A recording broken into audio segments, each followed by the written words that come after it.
Hello, NQ Jazz fans, and welcome to this week's episode of the NQ Jazz podcast featuring my interview with the wonderful vibraphone player Jonny Mansfield. Hope you're all keeping well and safe. I hope you've been keeping abreast of all the new music that we've been putting out this week. First of all, we had a solo set from the amazing Elliot Galvin, then we had a beautiful duo set from the wonderful Tom Corley and Finney Behrman, and then we had the first of our film series created by the wonderful Jose Diaz and featuring Adam Fairhall's wizardry on Buster Keaton's 1 Week. If you want to catch all of those, you'll need to head over to our Patreon at patreon.com/NQJazz for the full sets. There are teasers available on Facebook, YouTube, or the usual places. So please go and check them out. Please subscribe to help us keep supporting musicians during a very difficult period. Sit back and enjoy my interview with Jonny Mansfield. Enjoy. All right. Hello, Jonny Mansfield, and welcome to the NQ Jazz podcast. How are you doing? Yeah, I'm good. Thanks for having me. Oh, an absolute pleasure. How are you enjoying lockdown life? I'm actually guiltily loving it. I'm up at my parents' house in Huddersfield. Good man. Back up north. Yeah, and I kind of just jumped ship as the lockdown was being enforced. Yeah. So and it's nice. I've kind of sprawled out a bit because I've got two older brothers who aren't here, so it's a fairly big house that I've kind of covered with instruments and stuff. So happy days. Yeah, I had the opposite experience. Just as lockdown was coming in, I was back up in Manchester, but realised all of my stuff was still in London, so I had to do a mad dash, like about the day before everyone was told no more long distance travel, and managed to get all my clothes and instruments out from academy and my apartment and all of that. Was that on the train? Did you do that on the train? Yeah, it was the quietest train I think I've ever been on in the middle of the day down to London from Manchester. Yeah, it was death-defying stuff. But yeah, so you're enjoying it then. What are you occupying your time with? Yeah, I've been doing some writing and arranging and things. So there's this Dutch singer called Sanny Rambags, who I met doing a Niger thing. We went to Germany, and it was with the German band Biazzo and NJJO, which is the Netherlands, the Dutch band. Cool. And she was singing with them, and we didn't really get to know each other at all really on that week, but just through being on social media and keeping in touch through that, I saw a video that she put on of just her singing and playing guitar, and so I messaged her and said, can I arrange one of your tunes? Can I try and score it up? So I've just been doing that, and I've got my brother and his girlfriend to record the string parts. Oh, great. And my mum's put on a bunch of wind parts. Amazing. So it's just as a bit of practice, really. I was trying to do it's quite folky, her tune, so trying to do a bit of a both sides now Vince arrangement. Is that going to be one of these sort of remote recording lockdown videos that pops up at some point soon? Well, I didn't ask anyone to video it or do the selfie thing, so we'll see. Hopefully she'll like it. I just said you don't have to like it or anything. I just want to have your permission to do it, and then it's nearly there now. I've got to kind of mix it and make it sound like people are in the same room. Fantastic. I'm glad you've got some good projects to be focusing on while all this is going on. Are you near some countryside as well? Are you out from Huddersfield a bit? It's it's sort of in between Huddersfield and Sheffield, so oh right, okay. Near Holmfirth, a place called Holmfirth. Yeah. Oh yeah. I know Holmfirth. I used to play, or I played semi-regularly with a big band. The Shades of Kenton. Oh right, yeah. Holmfirth. Yeah. So I know the neck of the woods. It's beautiful all around there. Yeah, it's good. Yeah. Got some nice wilderness to wander out into. Yeah, I've got a road bike and stuff up here, but I haven't really dug it out yet. To my eternal shame, I still can't ride a bike. I've got an appalling sense of balance, And Really? I've just never been able to get around a bike. And Emily gives me a huge amount of grief about that. But Really? Have you got stabilizers? I should have. Or a trike. Yeah. One of those kids ones where the seat lifts up and you can put stuff Yeah. inside. I could bring my sacks to gigs on a trike. Arrive Brilliant. in style. So Yeah. you'll be a familiar face to all of our NQ Jazz fans and audiences because you've played at the night quite a few times now. I was trying to do a quick recce and see. I think your first gig with us was with Bonsai when it was Jam Experiment. Is that right? Right. Yeah, that's probably right. I think that was in the Pier Hat. Exactly. That was our first gig at the Pier Hat because Right. you were booked to be playing at the Wonder Inn, and then the Wonder Inn closed on really short notice, and we had a week to find a new venue. Right. We didn't want to cancel your gig; that would have been rubbish, you know. So we sort of madly scrambled to find a new place and managed to get the Pier Hat for a few months. So yeah, you guys were the first gig there, but there was a good crowd down for that one. That was cool. I can't remember the name of the drummer, but someone lent me this really, really nice kit. Oh, that would have been George Grundy, I think. Right. Wow, legend. That was never shout out to nice George. kit I played on. Yeah. It's like a handmade Italian thing or something like that. Yeah. I don't know where I know Corey Dick's got one. Right. And they're so nice. Yeah. Oh, that definitely will have been George. So if George is watching, thank you, George. Yes, George. He's helped us out a few times. He's great. Yeah, and then you were also back at the Pier Hat with Will Sash's Crescent Trio. That was a lot of fun. I think he went ampless for that as well. Right. Yeah. That was that we did a little tour of that. We did we did Whiskey Jar, Spotted Dog the next night, and Cardiff the following night. Yeah. And I'd me and Will had like been sorting out the dates together, and none of us drove at that point. And so as we were booking it, kind of like I think that was in like April or May time, around then, and we were kind of sorting it out in whenever it was, September or October, and I'd said like, Will, like, don't worry, I'll definitely be driving by then, like absolutely don't worry, I'll sort a car and I'll be driving, like it's on the to-do list, so yeah, let's not worry about that, let's just get the dates in and then we'll sort it. And then it got to like February or something, and I still hadn't passed and was not really anywhere near passing.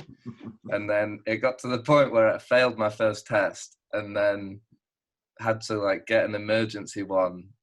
I managed to get a test like 2 weeks later, which was about 2 weeks before the gig. And then I got a car the Sunday. I bought a car that was like up here, that my dad had found somewhere. Yeah. It's awful. Well, no, I love it now actually, but it's like quite a rubbish big Skoda. Oh, that's what you need though. Yeah. It'll just run forever. Yeah. Here's hoping. Touch wood. Yeah. And so I came and got that on the Friday, I think. Stayed up here until Sunday morning, drove down, picked Will and Boz up. We got Vibes, acoustic bass and drums in the car and the three of us, and then drove straight up. So I was still an absolutely terrible driver at that point. And a terrified driver probably too. Yeah. Major motorways. It was carnage, and I hadn't really got used to like Waze or any of the navigation stuff. So I'm surprised Will and Buzz kind of let me do that. I'm surprised you're all still alive.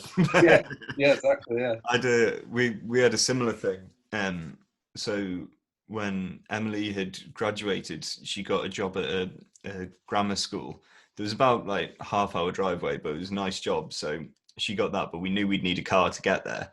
And I'd started learning, so it was like, well, it's fine. I'll have my test sorted by then, and I can drive you to and fro, to begin with, because she was only turning 18, like quite close to the start of teaching. So it was like, oh, well, she won't have it there in time.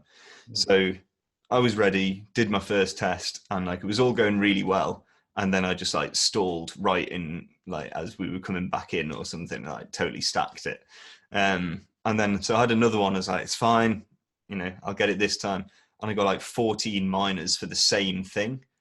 Like, the examiner just didn't like how I was doing my mirror signal maneuver, so she just gave me, like, I got no other minors, but just like kept piling them on one thing. So they'll get, and I just had this like litany of dreadful tests. And then Emily took her test something like 3 days before she started and just passed first time with no minors. Which saved the day because I'd just been an absolute shambles for like weeks on end. So yeah, but anyway. That reminds me of Buzz.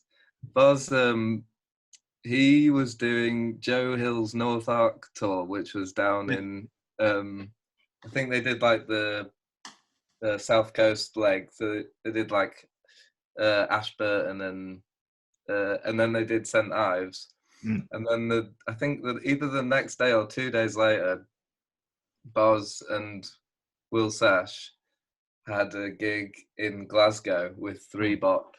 Yeah. And Buzz had like passed driving like 2 days prior to doing this thing as well. So they had a ridiculous, I think it was like a 10-hour car journey or something that day. Yeah, that's miserable. That is really miserable. Yeah. Yeah, but it's good doing it when you've just passed, because everything is like really exciting and you don't notice it so much when you. Well, that's true. Yeah. Yeah. I'm just kind of tailing off that now with the driving. Exactly. Yeah, you finish your gig at midnight and realize you still have a 7-hour drive. It's the most miserable thing in the world. Yeah. There you go. So, and then so that was Will Sash's Crescent gig. And then I think the next gig after that you did for us was Elftet at the Whiskey Jar then, which was absolutely amazing gig. And then I think, have you done anything in between then and now for us? Yeah, I think there's been another Bonsai one. That's right. Yeah. There's been a Bonsai one. Yeah, that's it. And then tonight would have been the new trio, which I'm going to pronounce possibly correctly, Florilegium. Yeah. There we go. Well, yeah. We can. I say it Florilegium, but I think your pronunciation was more correct. Right, well, neither of us are potentially experts here, so I'll leave that up to the listeners can write in and complain. Radio 4 normal style. Complaints. I've not got it right.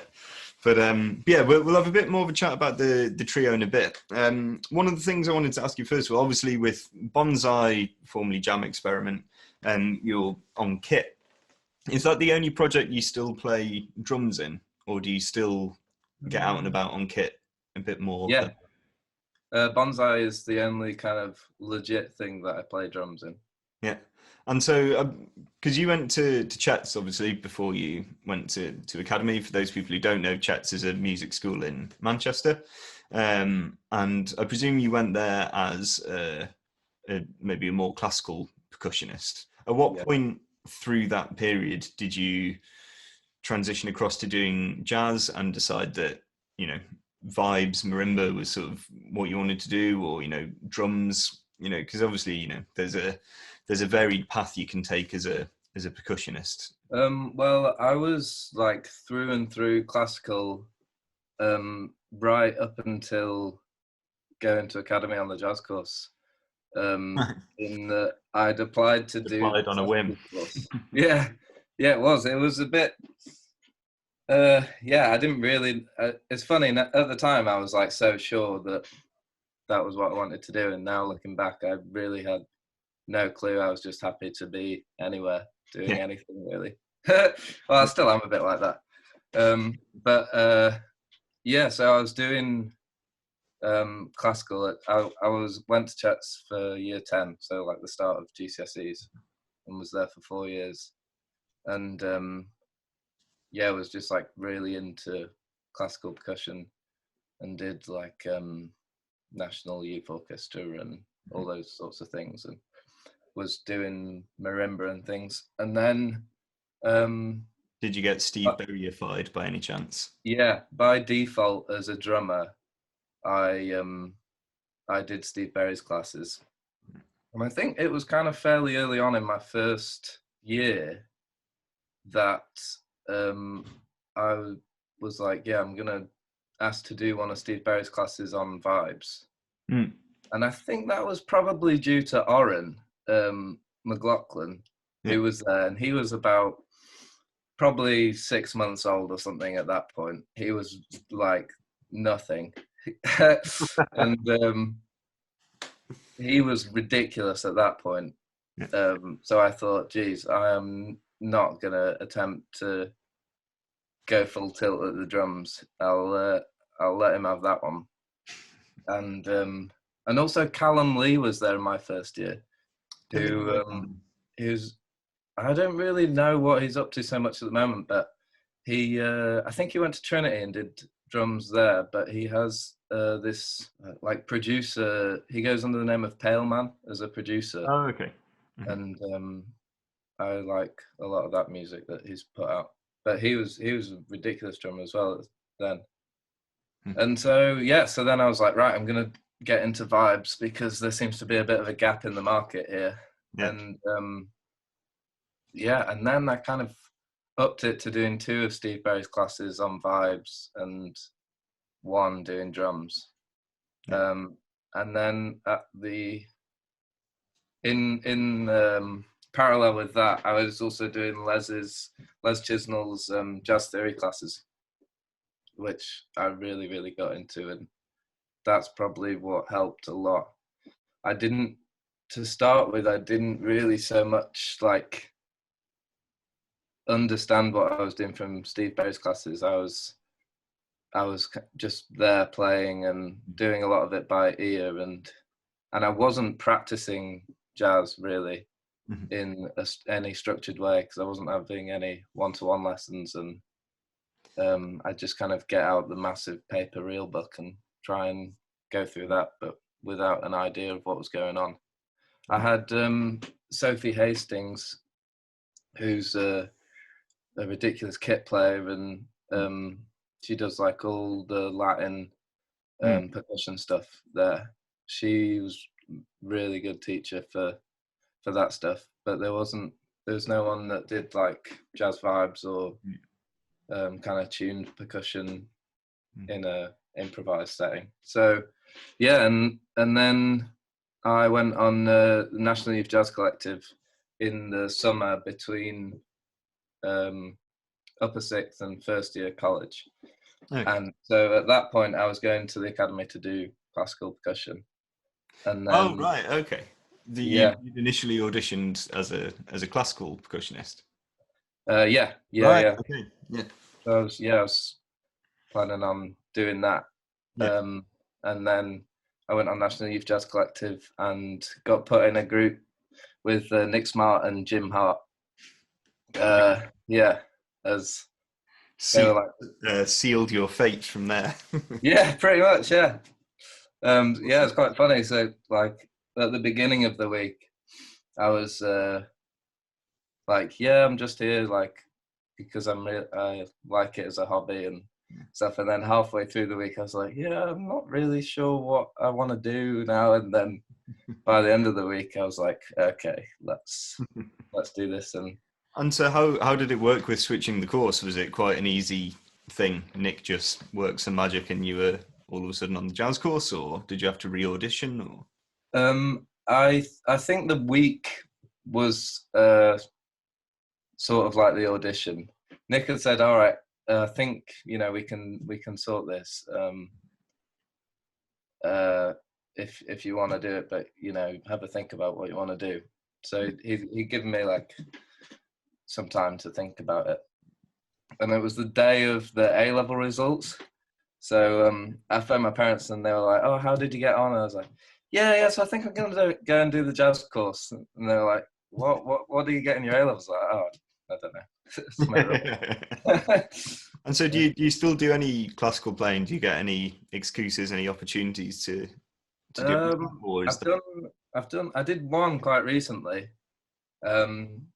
Just like It was the London Mozart Ensemble or something. It was like I think it was a bit of a scratch orchestra gig. Yeah. And there was this, I can't remember his name now, but some living Russian composer. Mm.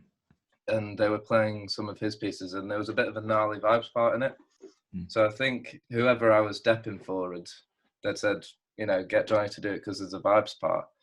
And so I got sent the music, and I was thinking I was only doing the vibes parts. And then we got there on the day, and they were also doing, I think it was like Enigma variations or whatever. And they wanted me to play class cymbals. So I haven't done that for about 6 years. So, but I loved it. I mean, it was great fun. Yeah. I hadn't got to wear tails before, so that was fun as well. I know. Yeah. That was the biggest stress for me on my first orchestral gig, was trying to actually hunt down a pair of tails somewhere. Yeah. Luckily, my housemate's a French horn player, so he'd said, you can use mine. And then the day before, he was like, oh, shit, I've got a gig. Oh, no. But luckily, he knows people, so yeah, he hooked me up. I also did you get the Marcella waistcoat and bow tie, or did you have a black tie thing, or? I had a bow tie.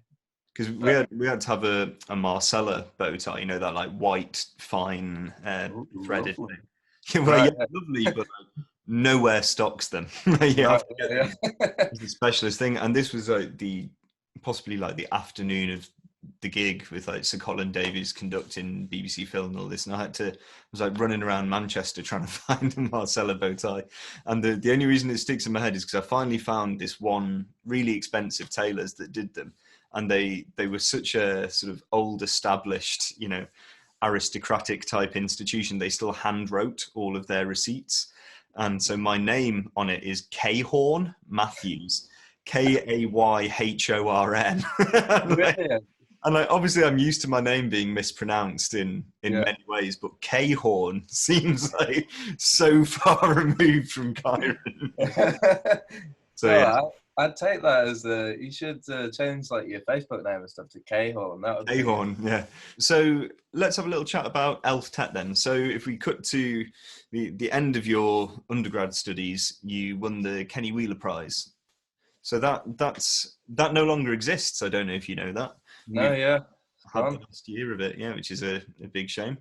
But so does Dave Stapleton sort of award that along with Nick Smart? How does that work? Yeah, it goes off your final recital. Oh, that's Nick, Dave Stapleton, and in Mike and Evan Parker. I think he's done it every year. That's right. Yeah. Yeah, so they film all of them. You've got to write like a short. It's like a plan, like what you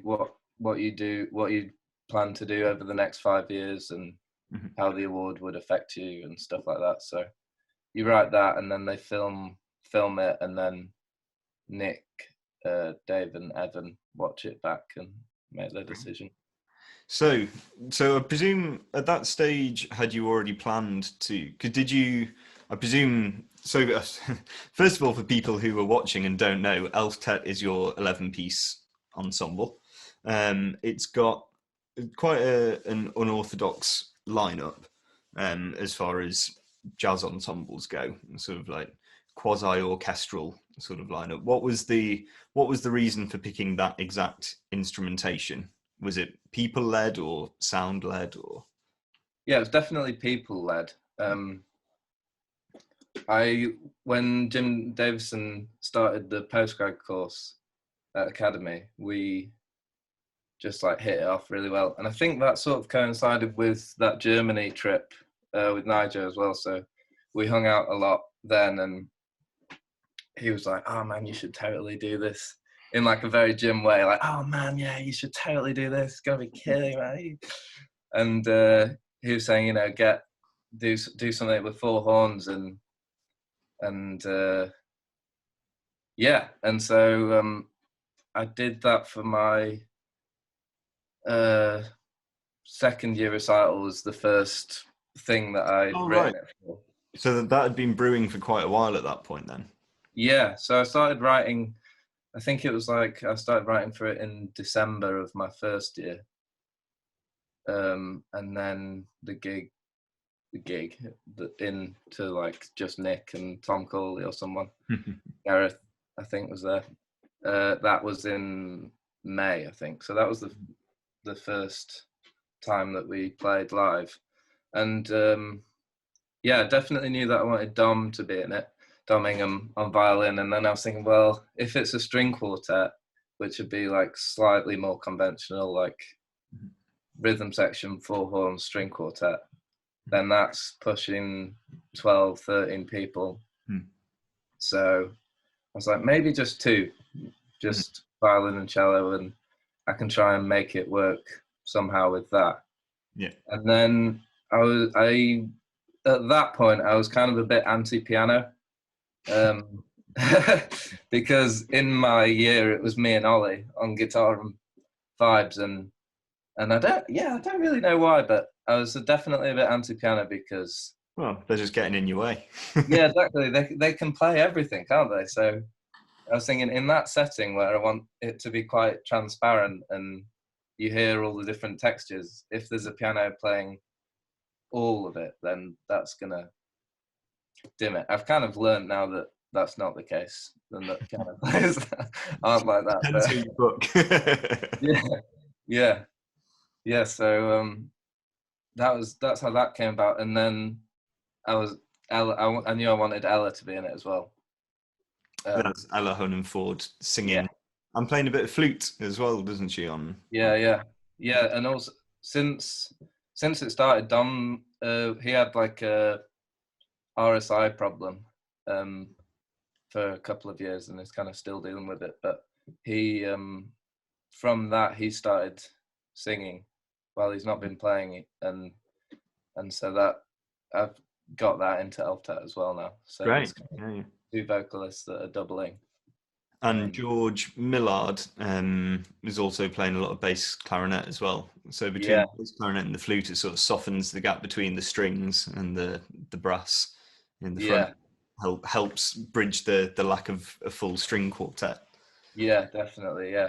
Yeah, and also the way that Ollie comps on guitar is really sympathetic to the strings. Ollie's like he's like a bit of a Mike Walker, like thinks in that really horizontal way. Yeah. In that it's all just voices moving along, as opposed to like vertical strums of the strings. So that really helps. I got to see Mike play for the first time live in ages, just a couple of months ago for my 30th birthday. Went up to the Lakes for a couple of days, and he was doing a gig with Kit Downs and Norma Winston. Right. Oh wow! It was absolutely incredible. Mike was, just on a. Was that Zeffirelli's? Yeah.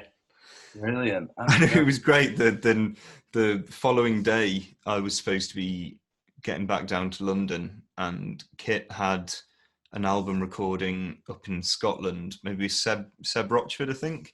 Right. Obviously Norma and her husband, he were trying to get home down south, and the whole place was just completely snowed in, and so we couldn't leave the B&B. We all ended up staying at the same place just by coincidence, but we were trying to get out, couldn't get out, and then eventually we were able to get out. Got to the bottom of the road, and there was a tree just right across the road. And as myself and Emily pulled up to it, there was just Hugh, Kit, and then this farmer with a chainsaw and a dog going ballistic.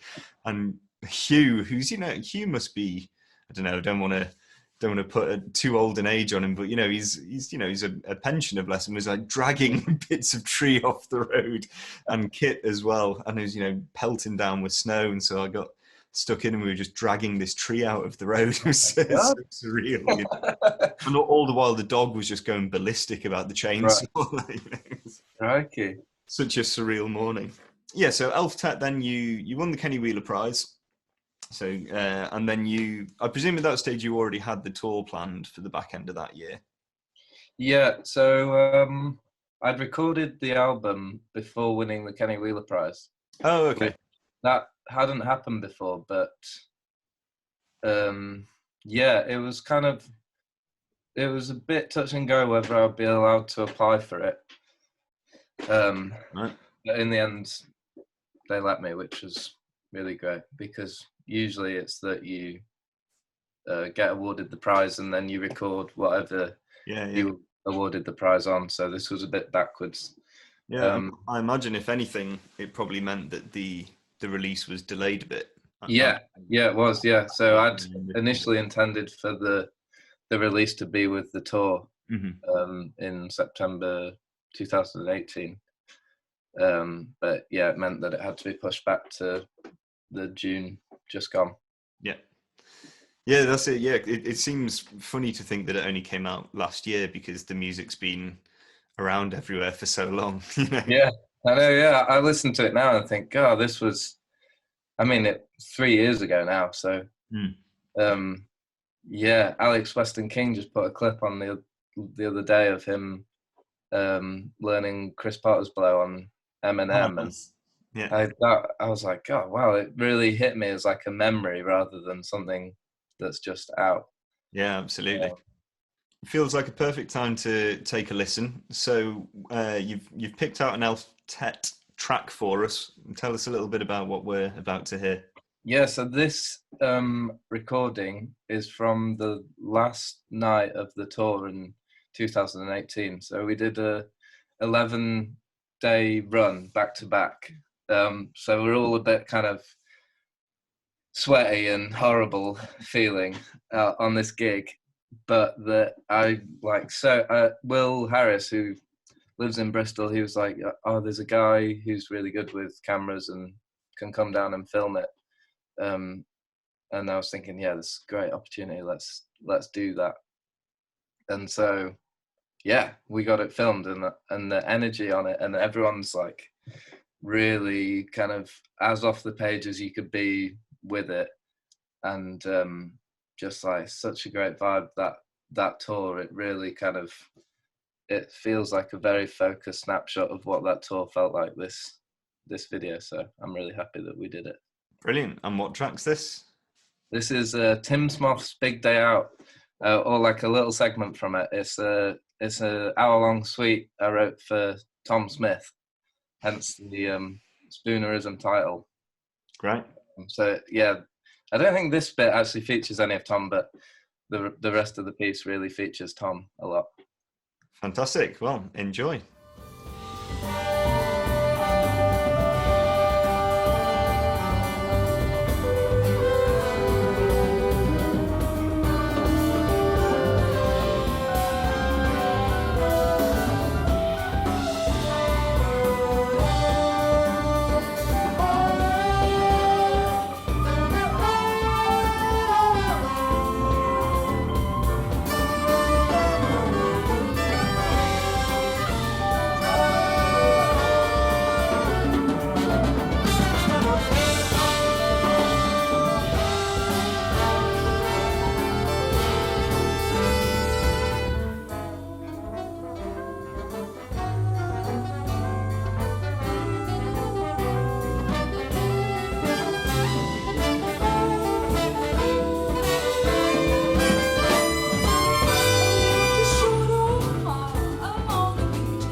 shot over, smile down on the beach, between the sky and sea.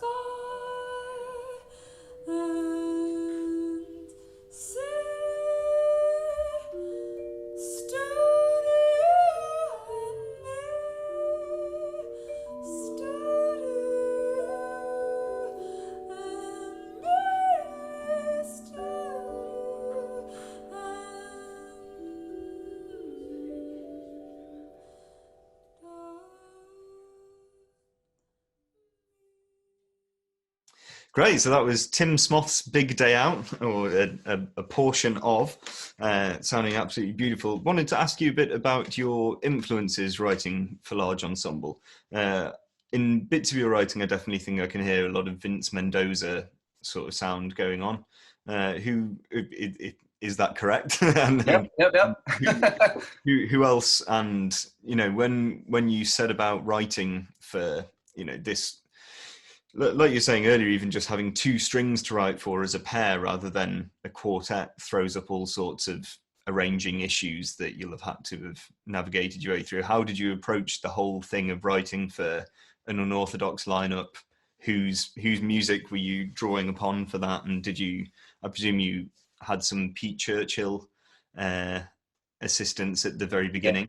Yeah, so definitely a big Vince head. I really like the LSO album, Epiphany. Yeah, and yeah, there's a Pablo Held Investigates thing with Vince where he talks about that album a lot. Yeah, I don't know why I said that, but I just thought I'd slip that. Everyone should go and check it out. Check it out. Yeah. And also Maria Schneider. Although I think actually I got way more into Maria post writing a lot of the music, the Elftet music that's on the album. So I think a big influence on that music was some of Marius Nesset's stuff. And on that there's a cello on it as well. And his sister's an amazing flautist as well. Oh yeah. Gets you the Honan Ford flute vibe. Yeah. So that's, I think, because I was having lessons with Jim a lot. Jim Hart's my main teacher at Academy, so and he was really helping me on writing all the music. Great. Cool. Yeah, so we'd have quite a lot of arrangement lessons, or like composition lessons on that with him, and specifically him and Kit, who I also took the music to. It was, the material changed quite a lot from taking it to them, because there would be sections where it would be like a vamp that would go round and gradually the horn writing would build up with a soloist blowing over the top of that. And they would just make me question, like, well, why you've got that repeated for 4 times and it's building up, but it doesn't have to be the same material that it's building up on. You can build it up over a longer structure. Just get rid of the repeat marks and double it and just change something within it so that it's got that extra little surprise in there. Yeah. And that was something that then kind of made me go back and reevaluate it all, and all of a sudden the charts doubled in length and things got really much more through composed. I didn't do that with all the charts. Like there's a tune called Silhouette that's still quite short and just based on one idea, but yeah, from there things got a lot more through composed. I do feel like with a tune called Silhouette, it would lose its meaning if you went through and started fleshing out. Yeah, suddenly becomes very lifelike. Yeah. And in terms of influences, definitely Mike Walker's albums have been a big influence.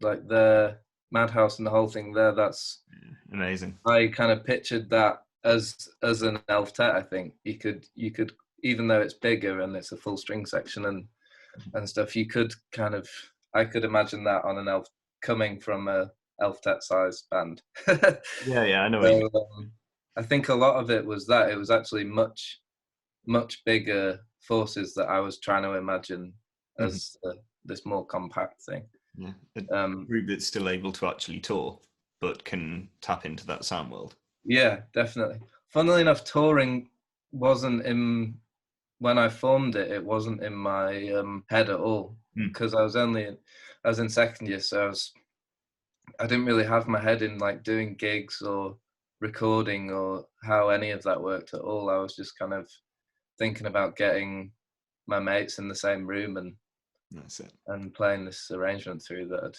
There's also definitely the practicalities of at that age and the access you have of, you probably can't get a full string orchestra to come and play your tunes. You know, Yeah. there's a bit of realism thrown in as well. Yeah. I've learned the realism more and more, which is why I'm now doing a trio. That was something I was gonna. I'm extremely real. Yeah. So, well, first of all, then tell us a little bit. You've been doing this series of solo vibes. Vibes, yeah. Solo vibes. Solo vibraphone pieces. Yeah. Tell us a bit about that. Well, that came from the new year. I was just kind of feeling a bit lost in terms of what my trajectory was, or I didn't really have an album in mind or a project in mind that I was working on, and then I sort of got into practicing more than I had been, in like a new way, and that was in the form of trying to write something that I couldn't do on the vibraphone. Yeah. And that led me to checking out a lot more vibraphone players, which has been Cool. really, really eye-opening. Because before, not that I didn't, but last year I went through a big Joel Ross kind of, don't know the right word for it, but I was just a bit obsessed and started to kind of try and emulate him a lot, partly because of what I wanted to sound like in that abstract way. You can't really say what you want to sound like, but yeah, I wanted to get some of what he was doing into my playing, but also my peers and the people's bands that I play in, they would bring these tunes and they'd be like, yeah, it's really inspired by Joel Ross, so take that as you wish. And and then I'm like, well, all right, yeah. So that kind of pushed me a bit into being like, geez, I don't want to get kicked out of this band, like I better kind of swat up on Joel's playing. So yeah, that happened, and then in the new year I was like, right, I kind of want to get away from this. And so that checking out a load of other vibes players has been really great, and I've done these etudes off the back of that. So I've done 6. So can people check those out on YouTube, I presume? Yeah, they're on YouTube or on Facebook. Okay. Yeah, and who are your hot finds of new vibes players that you've got into? Well, they weren't really like new finds, but I kind of knew of them all. But certainly Lewis Wright has blown my mind at every corner. Yeah, there was a gig at the Oxford recently, and with Lewis and James and Tom Farmer, and they were playing tunes, and it was like next level in terms of just improvising and freedom and technique. Like all 3 of them just having the most explosive technique, and then it just completely going off the form, or you think it's completely off the form, and then that hit is there, which is, I love that stuff. Yeah, so definitely Lewis. This guy called Simon Moulier, who is French, but he went to Berkeley and then did the Monk Institute, and now lives in New York, and he's a total badass. And he, like, technically is quite different to most other vibes players, because in terms of vibes technique, I've got my sticks here. This is not planned, but there's like Gary Burton just stop me if this is boring, but No, go for it. there's Gary Burton technique, which is where you hold one stick here, Yeah, and then you put the other stick on top and grip it like a fist. yeah, And then there's something called traditional technique, which was kind of the first one. yeah. And that's exactly the same, but it's the sticks are the other way around Mm. in your hand. Yeah. And then there's Musser technique, which was started by this guy called Summit Musser. And and that's where this is what Joe Locke and Jim Hart play. Right. And you have, the sticks are completely independent. So your fourth and fifth finger hold this, and then these three fingers, 2 fingers and a thumb, hold this one. Yeah. But these are completely independent. But Simon, he plays Burton grip, but his left hand, usually your left hand is like the outside mallet you only really use for like playing the low F or like in a chord, whereas he used it for lines and stuff. Right. So like way more dexterity. So yeah. I've been trying to get onto that a bit. And Lewis's doubles, like playing 2 notes in one stroke, he can just like absolutely fly up and down the instrument in doubles, which is really mad. So I've tried to, one of the etudes is based on that, trying to get that together. Mega. Are you publishing your etudes or? Yeah, actually, yeah, they're all on I put them all on my website, so people can download them. I think some of them would work for other instruments as well. Cool. There's some of them there aren't really any spaces to breathe, but so I just need to get your circular breathing together, and yeah, I'd love to hear that. Yeah. Yeah. There was a colleague of mine in our undergrad called Will Upton, who I don't think does that much sax playing anymore. He lives in Luxembourg City now, or he did the last November. But for one of his undergrad recital pieces, he did a piece of Takemitsu for oboe, and he had to, it was about like a 4-octave range on soprano sax, where he was having to sing counter melodies while he was playing in like the 3rd and 4th octave on soprano, which is like most ludicrous control of the instrument, and he absolutely nailed it. But yeah, you need him to be able to do the all the double stopping. Right. Yeah. It would sound not quite as strong as Vibes, floating throat voice and a really high soprano line. But yeah, great. So, and then the ensemble that you would have been taking to the Whiskey Jar this evening is your Florilegium. I know, yeah, very sad. So you had a run of at least, was it 3 dates this week you were doing?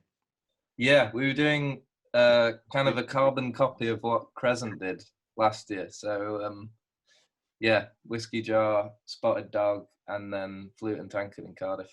Yeah, so that we'll make that happen at some point soon, as soon as things are back up and running again, and got less car stress this time. So that's I'm much more comfortable behind the wheel. But yeah, so what was your this is what I was going to ask you earlier. So having brought an 11-piece band on tour and had to deal with all the logistics and all the people and all the management, it's maybe not surprising that your next project is a trio project. Yeah. So what was your thoughts behind putting the trio together musically and anything else that comes to mind? Yeah, well, I did a run of quartet dates.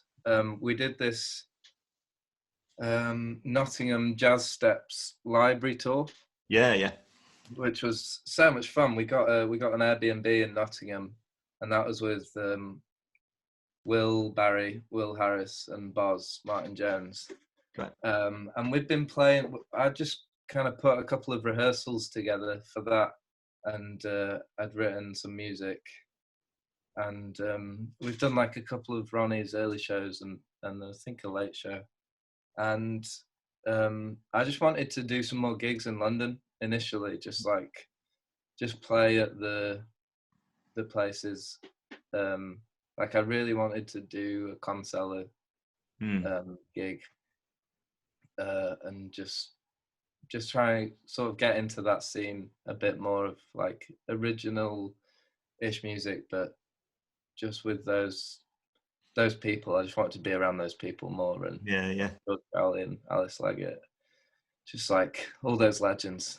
It's like inspiring to be around. So I just thought I need to get a quartet or something together if I'm gonna do that. So that's how that came about. And then that was not the best thing about that, but a really nice thing that came from that was like Buzz and the Wills not being able to do some of the gigs. So that we did a Consella gig, and that was with Tom Potter and Joe Lee and Will Barry, and that was just on the night as here are the charts, and so they're not too hard, but there's some gnarly like charts in there. Sure. And that was one of the funnest gigs I've done. That was ridiculous, and those guys are both monsters. Yeah. That was the fit. Will Barry and Tom Potter hadn't met. They like shook hands just as I was counting in the first tune, and it was ferocious. Yeah, I bet. And there was another one with we did the Green Note with James Madron did it because for Boz, and that was scary. I was terrified actually. Yeah, in a good way. Yeah. Terrified in a good way. So that was a really nice thing, just from setting up a quartet that I hadn't envisaged would happen, that all of a sudden I'm getting to play my music with loads of different people. And that even happened on this tour, the Nottingham tour, that Will had to he had a gig. Which Will? Will Barry, yeah. Barry Harris. Will Barry, he had a gig at the Jamboree in Barcelona, so he was like, I'm going to do this and I'm going to fly back for there was one more Nottingham library gigs. So we played it somewhere in, I think it was Worksop, and then Will got a flight the next morning to Jamboree, to Barcelona, did the Jamboree gig. The next morning got a flight back to London, then drove back up to Nottingham to do this other gig in like Beeston Library. It was the epitome of rock starness. Yes, but that meant that Tom Barford came up and did that that library gig that Will couldn't do, and it was great because I think we'd done 2 or 3 of these libraries, and so the music was developing and stuff, and then Tom came but it was still on this development, and he just like completely took it up a next gear, and then Will came back and he was like, "Wow, what have you guys been eating?" So that those sorts of things you can't prepare for; they just sort of happen. Just really good. Anyway, I'm what do you call it? Going off on a tangent. Yeah. No, not at all. This whole podcast series has basically been a string of tangents so far. I'm not sure what the core of it is, but there's nice padding. Yeah. Yeah. So I suppose then from that quartet lineup is then what became the trio that you were touring with now. So is that mainly because Will Harris ended up heading back to Bristol?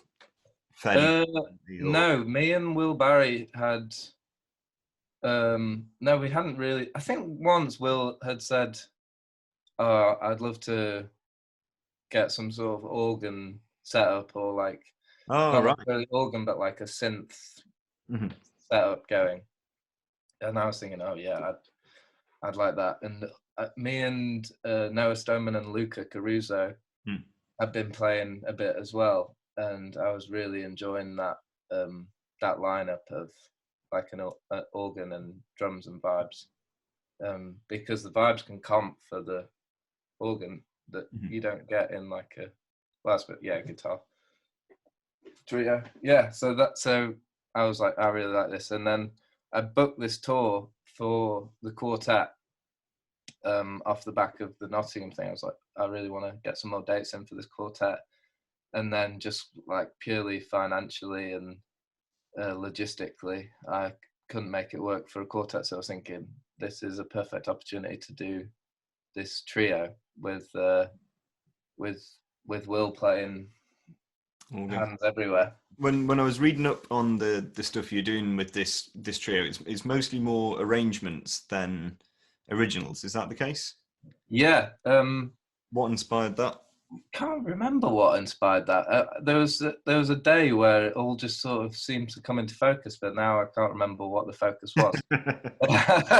But there was a single petal of a rose. Mm-hmm. That tune. I was like really enjoying this Aaron Deal recording of it, and I was like, oh yeah, I can kind of picture this with like a bit of a brushes groove underneath. I was thinking Boss can sound really nice on that. And then, yeah, I just wanted to arrange that. And I was it was a way of composing, but with some more parameters of not trying to destroy someone else's tune, just trying to make it your own a little bit more. We'd just done this gig. It must have been around Christmas because I'd just done this gig with Joe Downard and Luca Caruso and Christos Stylianides, and Joe brought this arrangement by Mark Turner of Days of Wine and Roses, and I was like, this is brilliant. He's not really messed with, everyone would still know it as Days of Wine and Roses, but he's just kind of put his own little thing on it, and you know that it's Mark Turner. So I was really inspired to try and do that, because it's a lot harder than it seems, I think, to not change a tune too much so it's still the tune, but make it recognizable as your own as well. Mm-hmm. So I got into that and just made a list of, off the back of a single petal of a rose, just made a list of all tunes flower related that I might want to do, because just as a way of making it into a project. Yeah. Thought, let's do that. So there was a bunch. There was Florilegium, that De Javan tune. We had to, I didn't really arrange that at all, because that was one that I spent a whole day or so like trying to figure out an arrangement for it, and then realized that I just completely butchered it. So just, went back to the lead sheet. Yeah, and then there's a. Trying to think what other ones. There was a Debussy tune on the list there. No, I haven't done that one yet. Oh, that's in the pipeline still. Yeah, that's in the pipeline. The promo, but it's not in. Yeah. That's a really good thing, actually. Whatever you put in the promo, you've got to do it. So that's really pushed me along. So basically, you've been saved by COVID-19. Otherwise, you would have had to actually get that arrangement done before. Yeah, there's certainly things that I should have been doing, and COVID-19 really came along as a kind of lifeline. Yeah. And then there was a Joni Mitchell one that you mentioned as well. Oh yeah. If you've actually done it yet. Yeah, I started that one. I haven't done that one either. This whole band is a lie. This whole band is a lie. Now I've got 10 tunes or so. There's a Grant Green one called Jean de Fleur. That's cool. We did one of those played twice nights at Brilliant Corners, where they put the album on their lush sound system, and then they get a band to play it live. And Rob Luff got us to do the Grant Green album. Oh yeah, I remember seeing that knocking about at the time. Yeah, so that was where I heard that tune, but that was one that started off as an arrangement and then quickly just became a composition completely different to any other one. So it's been a great project to do compositionally. Right. It's a shame we couldn't do the gigs, but are you looking to record at some point? Yeah, definitely. I think I really want to work with Matt Calvert on it, and me and Will Barry have been doing. In fact, last night we should have been doing Matt's band Typewritten at King's Place. So we did a Union Chapel gig of that pre-COVID, and Matt is an absolute genius. Like, it's ridiculous how he thinks about music and stuff. It's been really inspiring to do his band and get to know him a little bit. And just check it out, Jim Hart and Ivo Neem's Multiverse album that Matt produced. That's been so inspiring. So I really want to kind of tap into that more like smaller lineup with loads of different things going on. I bought a synth and I want to try and figure that out, right, and play like a bunch of percussion on it and all sorts, and maybe even bits with me and Boz both playing kit, and we'll go in nuts and stuff. So awesome. I'd love to make an album with that, and maybe like just a lot more layered and a lot more produced and things, because Elftet is the complete opposite of that. There's no overdubs or anything in Elftet because everyone's there. So yeah. Fantastic. Well, let's have a quick listen to. So you don't have anything recorded from the trio yet in full, but this is a tune from the quartet lineup that we talked about earlier, and this is called Ari. Where was this recording taken from? This was at West Bridgeford Library from that Nottingham tour that I was talking about. Right. So I think this was the last night, actually, the last night of that tour. So it just made it back from Barcelona. Yeah.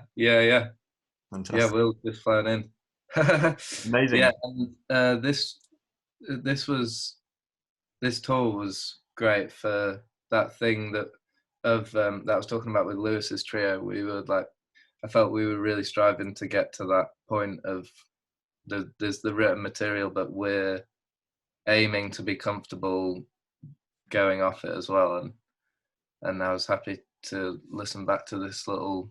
It's not really very well recorded or anything or filmed, but I think Will's playing on it. Will Barry, well, both Wills actually, and Boz.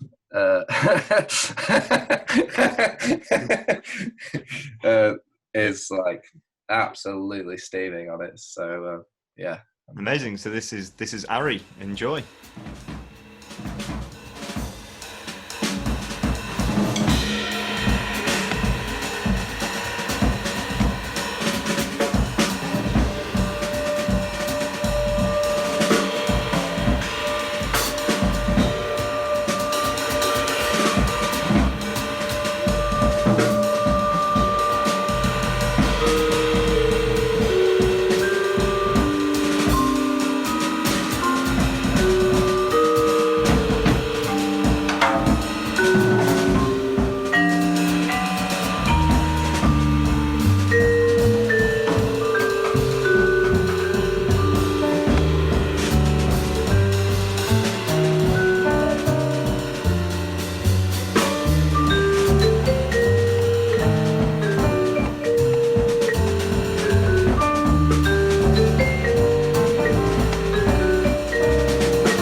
Great. So that was Ari from the Nottingham Library touring. Was that last year, year before? Did you say?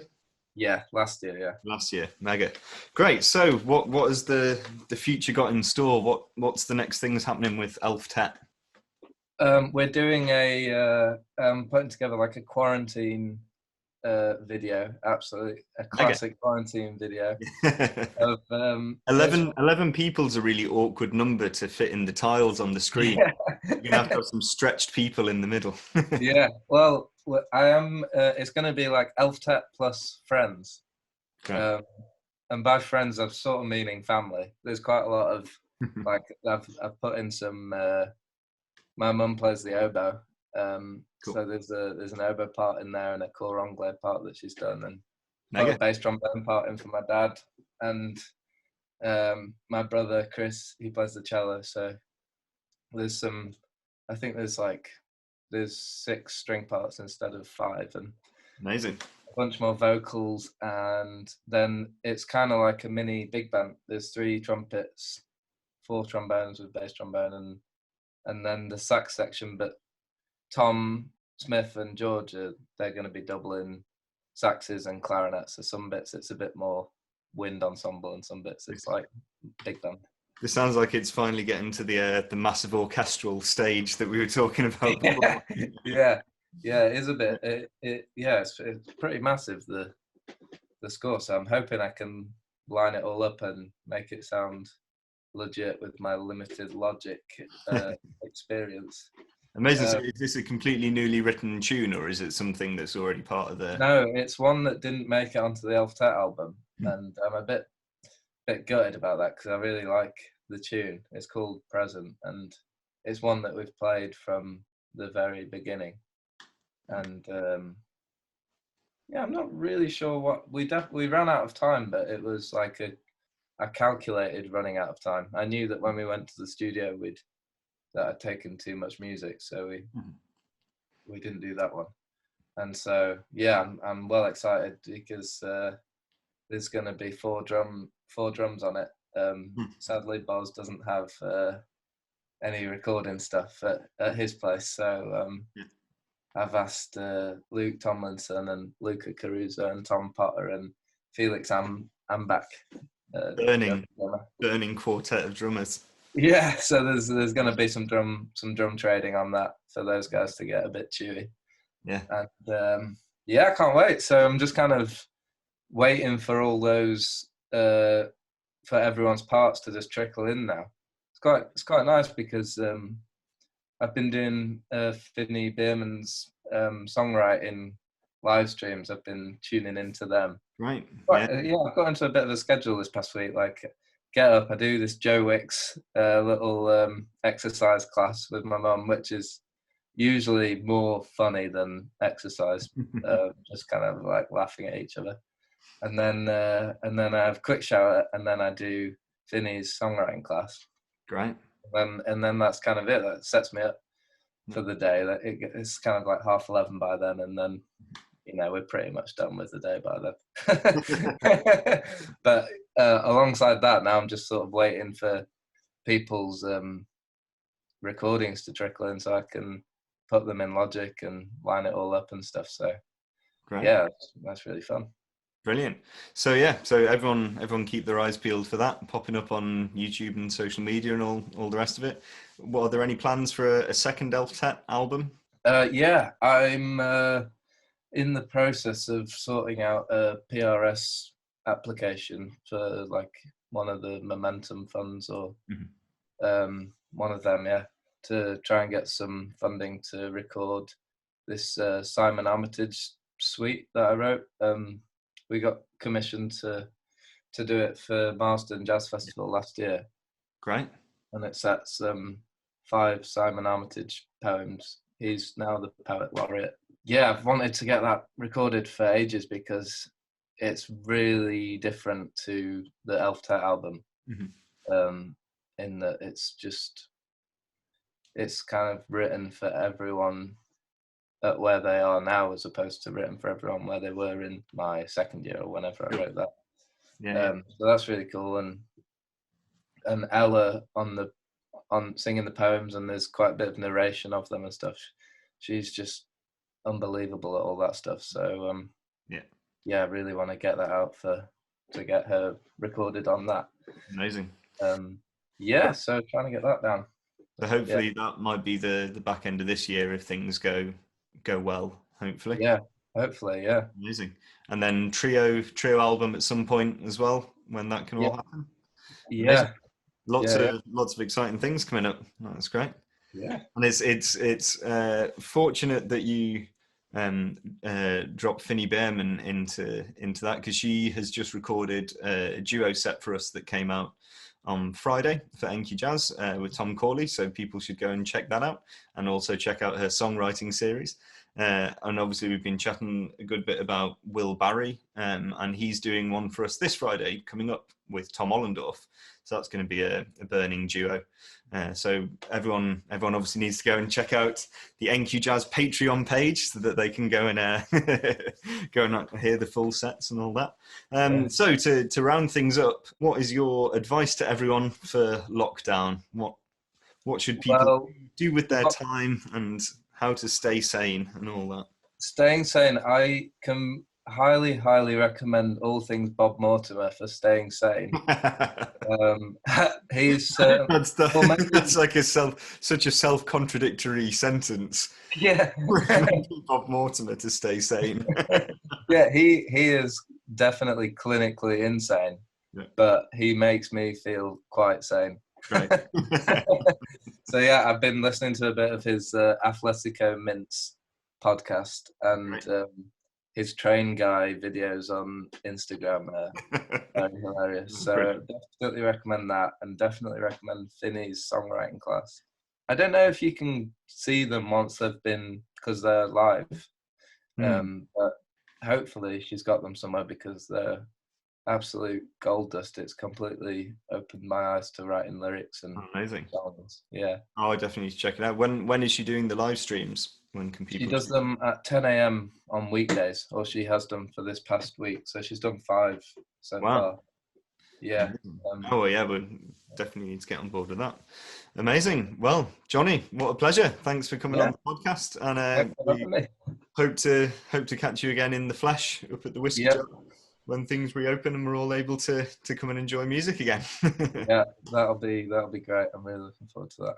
Brilliant. Well, keep safe, and we'll see you soon. Take it easy. See you soon. Bye. Bye. Big thanks to Jonny there for joining us on the podcast this week. Please go and check out his album Elftet on Bandcamp via Edition Records, and while you're there, why not buy a copy? Please keep your eyes peeled for all of our music coming out this week. First up, we have Stuart McCallum doing a solo set for us, then we have a duo set later in the week from Tom Ollendorf and Will Barry. Loads of stuff coming up, so please head over to patreon.com/NQJazz, subscribe to keep on top of all of our new content coming out. Keep safe, keep well, and we'll see you next time. Bye bye.